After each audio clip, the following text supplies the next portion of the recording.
പ്രളയക്കെടുതിയിൽ വലഞ്ഞ് അസം. കനത്ത മഴയെ തുടർന്ന് നഗരത്തിലെ വിവിധ ഭാഗങ്ങളിൽ വെള്ളക്കെട്ട് രൂക്ഷം. മിക്ക നദികളും കരകവിഞ്ഞൊഴുകി. താഴ്ന്ന പ്രദേശങ്ങളിൽ നിന്നുൾപ്പെടെ നിരവധി പേരെ മാറ്റിപ്പാർപ്പിച്ചു. സ്ഥലത്ത് ദേശീയ ദുരന്ത നിവാരണ സേനയെ ഉൾപ്പെടെ വിന്യസിച്ചിട്ടുണ്ട്. 10.6 ലക്ഷത്തിലധികം ആളുകളെ പ്രളയം ബാധിച്ചതായി മുഖ്യമന്ത്രി ഹിമന്ത ബിശ്വ ശർമ്മ പറഞ്ഞു. ദുരിതാശ്വാസ പ്രവർത്തനങ്ങൾ വേഗത്തിലാക്കാൻ മുഖ്യമന്ത്രി ഉദ്യോഗസ്ഥർക്ക് നിർദ്ദേശം നൽകിയിട്ടുണ്ട്.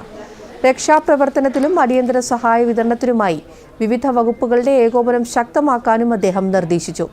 ഗുജറാത്തിലും കനത്ത മഴ ദുരിതം വിതച്ചു. അഹമ്മദാബാദിലെ പല പ്രദേശങ്ങളിലും രൂക്ഷമായ വെള്ളക്കെട്ടും നാശനഷ്ടങ്ങളുമുണ്ടായി. മുഖ്യമന്ത്രി ഭൂപേന്ദ്ര പട്ടേൽ വെള്ളക്കെട്ടുള്ള പ്രദേശങ്ങൾ നേരിട്ട് സന്ദർശിച്ച് സ്ഥിതിഗതികൾ വിലയിരുത്തി. ദുരിതാശ്വാസ പ്രവർത്തനങ്ങൾ വേഗത്തിലാക്കാനും മഴവെള്ളം അടിയന്തരമായി ഒഴുക്കിക്കളയാനും അദ്ദേഹം ഉദ്യോഗസ്ഥർക്ക് നിർദ്ദേശം നൽകി. കനത്ത മഴ തുടരുന്ന സാഹചര്യത്തിൽ ജനങ്ങൾ ജാഗ്രത പാലിക്കണമെന്നും അധികൃതർ അറിയിച്ചു.